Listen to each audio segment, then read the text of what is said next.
coming on, getting out of bed and then getting my coffee and going live. It's like, wow, this is what it should be like. Yeah, I agree. It's like hitting the ground running. Exactly. Hmm. Although, Oh, wow. huh. No, I get these little weather predictions and it's like it's gonna be 10 inches of snow on Wednesday. Is that like my my mind can't get around this. I want to talk a little bit today. So, Charlene, we have people who watch for an average of 9 or 10 minutes of this program. So we have to make the first 9 or 10 minutes the best. Okay, let's do it.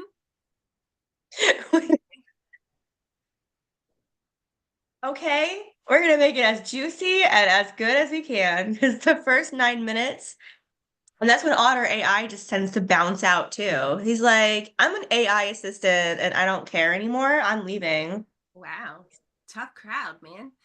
Um, well, okay, yeah. If you're in the part of Let's the do our world, introduction. Let's do our introduction real quick. yeah, yeah. I'm still working on a graphic, an image to promote. I have to send you a couple drafts of things because it has to feel right. I don't want it to look corporate at all. No, and we're organically growing into this because we just started doing this together. So hit me. This is my celial network that is forming. Welcome back to Sunday Spirit Sessions, where an herbalist, a medium, and an AI assistant get together to talk and just set up a framework, a checklist for the week for your spiritual, physical, mental, and emotional health. Connecting to nature is great. It's how we heal the best. My name is Laura Baum, and my guest Charlene is the owner of the Rainbow Frequency, and we're glad to be here with you all today. Charlene, take it away. So basically, we just wax poetic together, organically bouncing off of each other and tuning into each other's intuition to show you how you can do it for yourself and then to give you tidbits to incorporate into your daily practice. And since we started talking about cold weather, if you're somewhere where it's cold, there's certain ingredients that you can work with or food like soups that really help. So now you take it away, hot stuff. I love that. I love that. Yes, we are both based on the East Coast of the USA, Richmond, Virginia. And it is definitely the South. I mean, when I went up north recently, people were like, that's the South. That's definitely the South. I'm like, well, it's the South, but like, it's like a bridge to the South, really. I mean, we're definitely South. We're below the Mason-Dixon line or whatever, but it's like there you can go deeper south. Like there's lots more to the south. Okay. I love it. So yeah. Yeah, because I'm as a shaman or psychopomp, that is a bridge, which of being a medium, which we all have the capacity to be, you are a bridge to communicate with other things. Absolutely, Charlene. And not to mention that Richmond has a whole heck of a lot going on in its own spiritual energy. It's one of the reasons why I was so attracted to it. I know that and stayed here. I would go back up to New York in the mountains where everything is clear, and I would get voices in my head of conversations that I had with people and feelings that I felt. And it felt so good. So required of me. So I came back to Richmond and officially created my log cabin. And that's where it all happened. So, and yes, it does get cold, but people don't tend to think that it does or something. I don't know, but Richmond can. I moved down here when it was a blizzard, like there was snow happening. But people get really afraid of snow, and also things do really happen that are really crazy because the snow and the ice stick to things certain ways and melts really fast. It creates torrential floods and gaps of land and erosion and stuff like that, and of course all the infrastructure and all the issues. So, but we can tap into that. And then we also mentioned last week that we were going to bring up mushrooms, and mushrooms go really well in broths. So, why not this week on the checklist? Otter AI, are you paying attention? Let's make a soup together. Yeah. I wanted to point out something about energy and touch on the fact that you brought up Richmond's energy and spirituality. As a energy balancing practitioner and Reiki teaching master, I do love studying things, and I work with the land as well as people and animals. And just like a human will have blockages in their energy that we need to work through, which has a similar herbal verbiage, but the land also, there's a word called panminimism, PANMNEMISM, I believe. I'm not a spelling bee queen, but panminimism is the concept that land and objects can hold memory through experience. And Richmond, if Mhm. you go back to the Revolutionary War, at the very least, I'm sure before that with other human experience, but we had Patrick Henry here riling up the people to go pursue their liberty, to fight for their liberty. So it's just this. Give me liberty, give me death. That happened here in Richmond. Exactly. So it's just that there are pockets of energy that get kind of, it's a loop. It's a pattern, it's a loop that humans experience too. And that's why, either through herbology, through spiritual healing practices, that's what helps release it from whatever it is embodying or affecting. Yeah, and maybe in that respect, I don't know why Richmond is kind of receptive to other people from other places, but not really. Like they're kind of receptive to it on a not on the deeper level, but um because I'm clearly from a different place, and that makes me a little bit more objective because I'm bringing in my whole New York energy, and I'm laying it on top of the Southern, and it's just like this like beautiful mix of stuff going on, but I can clearly see what's going on, and it is like really interesting how some of those spaces too. I mean, this is one of those historical spaces involving slavery and trading and also medicine and how that really all evolved here in Richmond. I mean, it's a very interesting space for sure, and a lot of clash and collision. It's a port city. You have to think about that, how, like, downtown, Movement. it really was one of the first places where goods came in. So that brought people and things. Um, I'm from California, originally. So I came into Virginia right before third grade in the 80s. And it is this interesting thing where I've learned, because I didn't like being from California, I was very California centric in my thoughts of thinking I originated from the West Coast. But no, my people did come in, some of them on the East Coast. So we are, in a way, because we're very complex, tied to the land. So that's why there are certain things and different foods that we crave that help us heal. Back to the soup, I really like the thought. I haven't done it yet, but maybe we do it now. The Ayurvedic medicine, like making a soup and that thought process. But I cook with that intentionally, like trying to heal with the ingredients. So now you go. Well, yeah, there's terroir. That's the idea that, a plant will grow best in the land that it grew in. That's the term they apply to French wine and French grapes. So Mm-hmm. the grape stock does better in the land it comes from. It's the identity marker, and I went to William Penn Elementary School when I was a kid. We we're pacifists. We're equilibrium drivers. A lot of those people up there tend to be kind of like, let's look at both sides and let's take care of everybody in this way. I mean, I come down here and it's very extreme, like mechanical ways of believing and thinking. Not to mention very traditional, and family is very important to a point of like real core community. So, um, when it comes to traditions and herbs, I've gone to places in this country where herbalism has remained intact, meaning there are like two to four herbalists that work in a single community, and they rarely go to the doctor. They rely on one another. They know who does what. They know who has what, and they haven't lost their connection to herbal medicine as a form of therapeutic. We don't have that kind of defining nature in Richmond. We don't have that kind of defining nature in a lot of the mechanical, industrialized cities where politics kind of took over and government associations and corporate medical entities.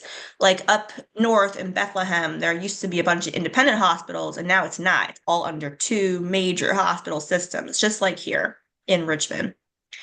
And I bring that up too because I'm not trying to be like, let's tap into something totally out there. No, it's like, this is what is normal still for lots of people in the deeper South and in pockets of California, the West Coast, Montana, or shore.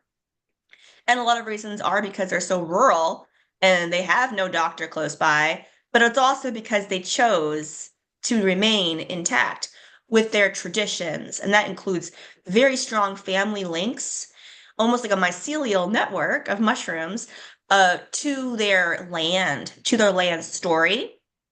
And that includes too some highly prized crops of particular medicinal plants like ginseng down the south. There are families that like their major heirloom, their major story is connected to the ginseng story itself, like in Daniel Boone Forest and parts of Kentucky and Alabama. I mean, this is like serious business.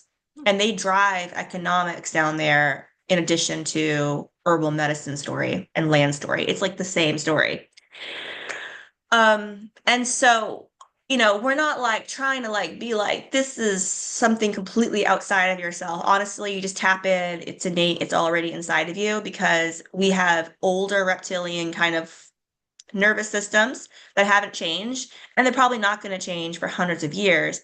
And all we need to do is just remember and recall why by engaging in particular ways of doing, because that will liberate you from this like construct that we've created that we're just detached from nature and nature isn't part of our remedy. Mushrooms are like the most rebellious things ever.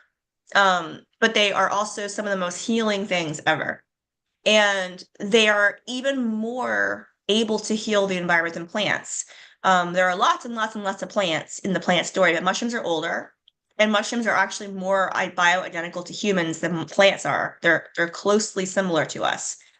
They also are able to maintain and clean environments and remediate toxic environments. So mushrooms should be introduced to toxic spills, to spots where there's been a lot of land degradation or issues from pollution from our own industrial creations, especially from the early 1900s where coal was heavily used and things were just so dang right toxic and disgusting.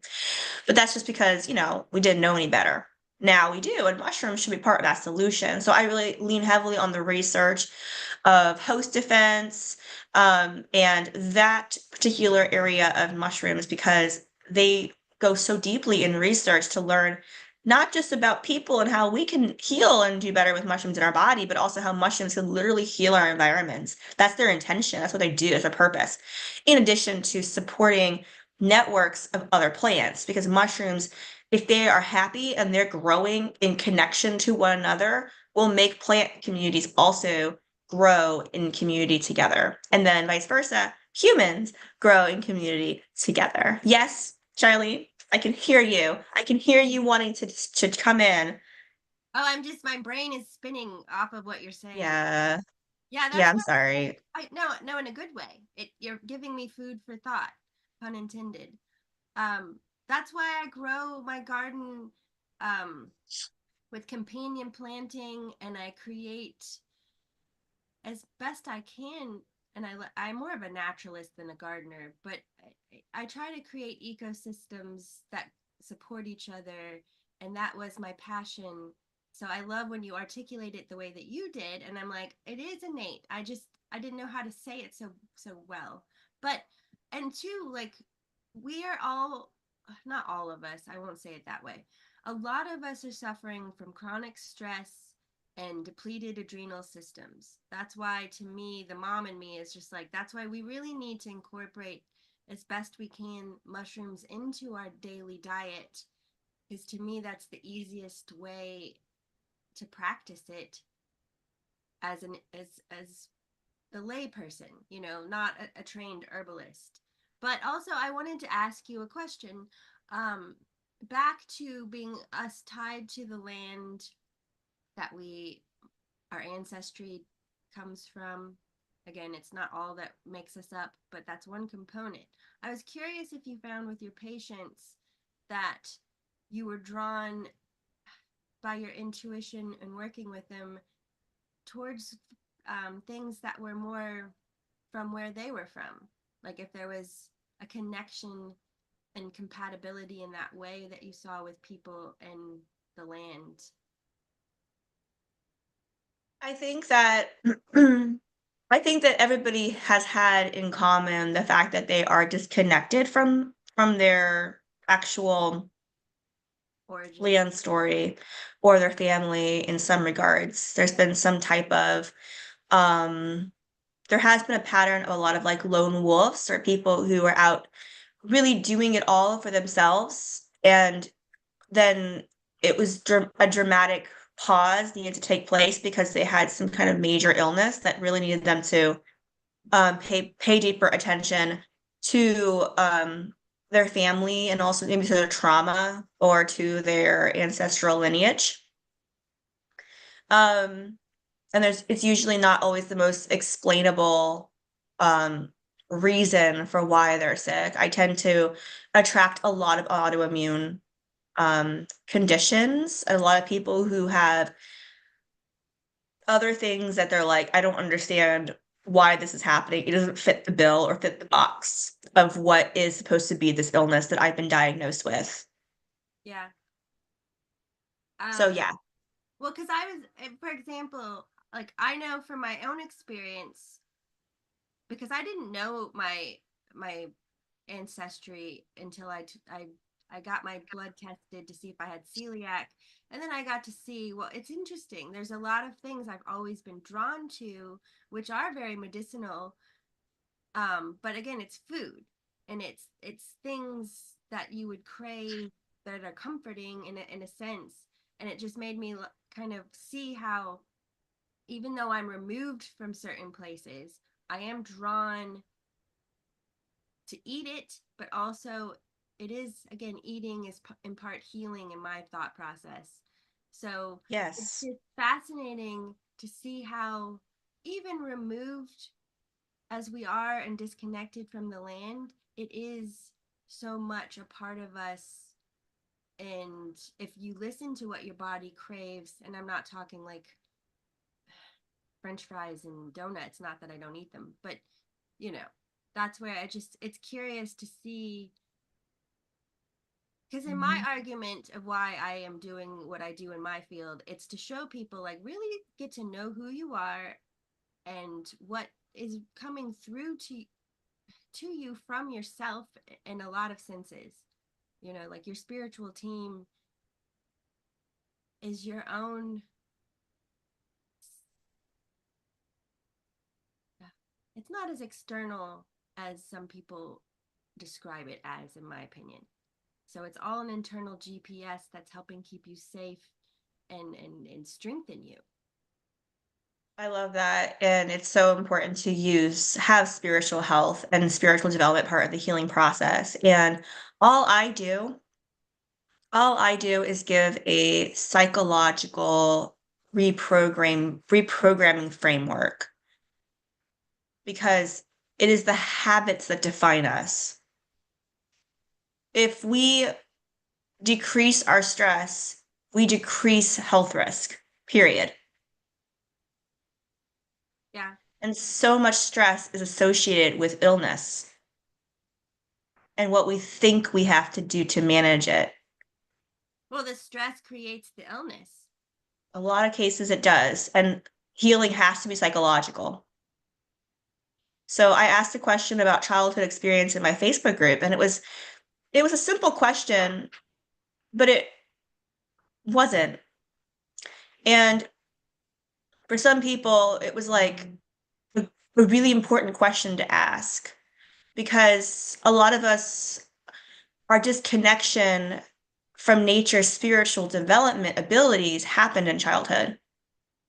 That was the last time. And Yeah. so we got to get us back on the course of remembering, recalling. And that's why plant taste, like you mentioned, plant taste and eating plants, recall, somatic sensory recall is tremendously important. Smell, olfactory nerve, very important. And you're right, eating from your land can be like huge. Well, So a childhood memory associated with that, like I was eating honeysuckle on my grandmother's yard. We jumped into my neighbor's bush and stole blackberries. That is a memory and a powerful association that involved nature. And it was a critical moment in this person's defining recall of why nature is special, nature's memorable. And the part of nature, nature creates joy, awe, and wonder. Joy, awe, wonder, and flow. If we embrace those things more often, methodically, we can heal in a much better and more efficient way. yeah. Well, and I mean, just think about it in a scientific terms. If you're out in nature, you're grounding with your feet on the earth. You have the antioxidants. Like, you don't need to get one of those terahertz mats. You know what I mean? Like, you just go Mhm. outside and spend a few moments in nature. It's it is by nature healing our connection to it. Um, and I love your blackberry and honey, which I mean is powerful medicine in and of itself. And if you look into the symbolism of blackberries, and I'm sure honey, I haven't yet I looked. love blackberry.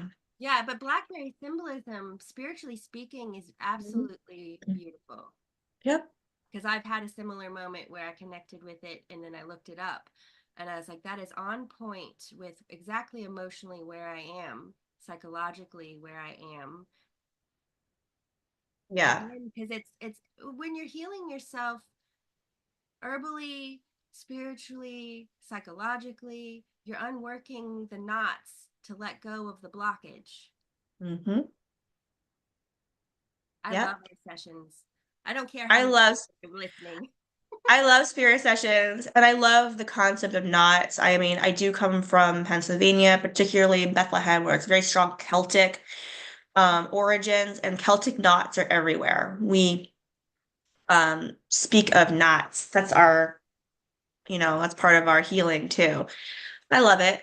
So mushrooms that you can use therapeutically, but I also think that we also should segue into helping people understand that this is probably going to, and we are hoping to coalesce this into an actual outdoor walk. Because now I'm just like, yeah, I would like to sit amongst blackberry and like and experience it. And of course, animal intuition, right? That's how we learned about herbal medicine. We could talk about origins the next time we get together. Yeah, How in the heck did that bridge happen between animals using herbs and us observing with the most meticulous amount of awareness? Like, that's the thing. Like, if you are actually tuned into nature, you pay attention in a different way. Your brain is on a different level of alertness.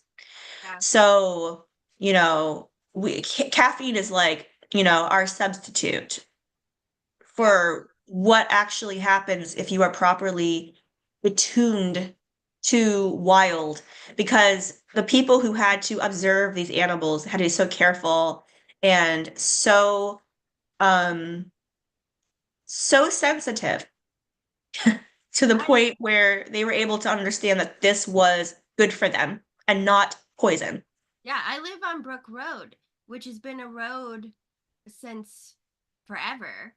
I mean, way, way back. And I realized that first it was an animal pathway that then became a Oh. human pathway. And I'm like, that is beautiful.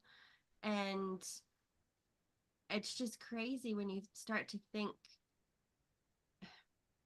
about the history and what that land has experienced. And you know, it's beautiful. Um, yeah. Yeah. Well, Yeah, and they started eating blackberries and that's how we realized that blackberries could be food, right? well, and it's interesting too because like back to us, like you said, a lot of us, our ancestry is very rich and diverse, and so we have all these populations that we're weaving together within us to honor. So that's where again, like I think it's really important to listen to what your body craves and feed it with intention and honoring it. I mean, I know for my own spirituality, as much as I rely on my psychic senses, as a trance medium, I'm also learning to trust my body more and just not be so resistant. I'm a bit of a Mhm. control freak, so it's a funny dance. Yes, I know what you mean. And yes, and create a system in your life where you have that space to like think about those things and then repeat those things. That way, it's not just a scattered approach, it's a methodical approach because the more you do it, the better you get. It's a habit. So the mushrooms will pop up. And of course, mushrooms are incredible. And we eat the fruiting bodies of certain mushrooms and others we completely avoid. So, um, it's like very easy to start working with them and just make it into a weekly broth. And so I really like to use shiitake and maitake is what I recently um, got some more of. And of course, you could figure out how to wild harvest and where to get these mushrooms and when to get these mushrooms because it's all about timing and place and all of that. So, and they're just incredible mushrooms to put in that broth. But I also use like other herbs too in conjunction with mushrooms. Awesome. Yeah. What are your favorite herbs to put with those mushrooms? Well, so if you're doing, we talked about Ayurveda, you mentioned Ayurveda. I haven't really done an Ayurvedic broth, I think, but I have had like an Ayurvedic, um, like dal and an Ayurvedic, what was that called? What is it called? The cleansing food in Ayurveda. I'm not sure. Um, and then in Chinese medicine, wolfberries, so goji berries, and traditionally they use plums as well, and hawthorn berries even, because some of the species can be very big, big fruits. Um, jujube, jujube, which is like has a different Chinese word, of course, and well, it could be Mandarin, it could be a different couple different Chinese words. And then there is astragalus, and astragalus is like primo. Astragalus is the reason why I recently just had flu and I did not have flu. Like I only had a very top level, top of the skin, top upper respiratory condition. My body was ready to defend itself because it's known as kind of a peripheral protector, meaning it goes right to the vents of your body and it doesn't allow it, it's just ready, gets your immune system ready to kind of knock it off. We call it wind illnesses. So viruses tend to be associated with wind illnesses because they come in as an airborne situation through your mucosa. And the more that gets in your body, the deeper the infection is going to get. Also, it will get deeper if your body internally is not able to really defend itself, or if the liver is also stressed, or if the kidneys are already stressed. then it's going to be more likely to proliferate and go deeper in the lungs, and that's going to be really harder to get rid of. But I had intuitively begun to feel that I should be doing some type of prophylactic herbal regimen. So I started doing broths a week or two before. And I emphasized the use of roots, mushrooms, and astragalus root. And so when it happened, I saw energetically how it went through the entire population of people around me. And I also felt what I experienced, and it was way, way less of an expression of the illness than it was in other people. It was a bad one because it was also a gastrointestinal illness, and that the people who experienced those symptoms, it was debilitating. And Yeah. that, to me, the gut impairment is such a huge reason for deep illness. So you have to deal with that. And mushrooms are really good with that too, especially doing water-based preparations because of those polysaccharides and their complex carbohydrates and sugars that are able to repair torn gut lining and help the gut repair itself. So when you think of like herbs as drugs, you're not thinking about them at all the right way. They're complex agents that go multiple directions in the body to heal. And they actually have forms of innate intelligence, which we mentioned on the first week together, our first Sunday session, that a lot of these things evolved in very severe or extreme environments. So, like some of the most therapeutic mushrooms are polypores, and they evolved in boreal forests, which is really harsh environments where they literally,